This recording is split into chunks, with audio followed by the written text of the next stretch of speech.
भगवत कृपा से भगवत प्राप्ति होगी, ऐसा उसका दृढ़ निश्चय हो जाता है। इससे बड़ा कोई पुण्यात्मा सृष्टि में नहीं है। जिसके हृदय में ये निश्चय हो, जितने भी पुण्य हैं, पुण्य के अनुष्ठान हैं, ये सब आधे हैं।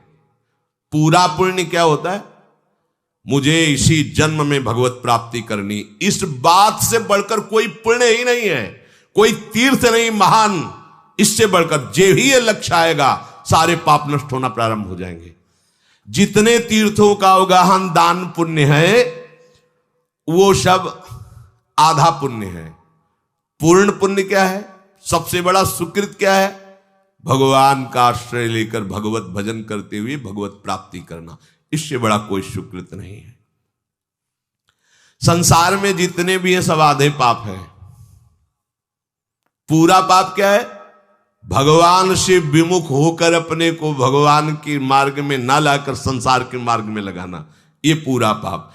भगवत विमुख पूरा और पाप आधा, दोनों मिलके 1.5। संसार में केवल 1.5 पाप है और 1.5 पुण्य है।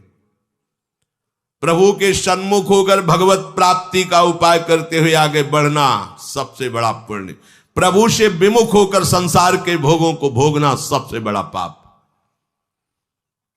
उपासक को जैसी पवित्रता इस बात से प्राप्त होती है, मुझे इसी जन्म में श्यामाजू के चरणों में पहुंचना है, जीते जी पहुंचना है। ये निश्चय, ये हृदय का निश्चय होता है। अब इस बड़ी बात के आगे कोई बात टिकेगी नहीं। अगर ये बात आ गई, सब बातें फेल हो जाएंगी। ये बात की बात है। अगर ये बात आ गई तो अब कोई बात तुम्हें परास्त नहीं कर सकती।